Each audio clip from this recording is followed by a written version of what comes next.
Class থেকে ড্রমের দিকে যেতেছি, সে অবস্থা।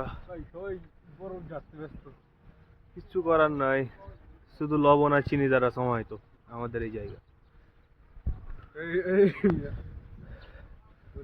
অলওয়েজ গাড়িদের অবস্থা দেখেন, হাও জোস জোস।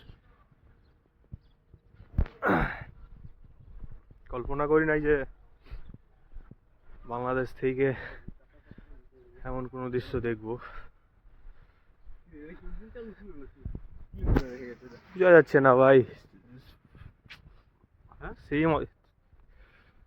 সেই মজা লাগতেছে দেখতে, বরফের সাথে স্নো হালকা হালকা।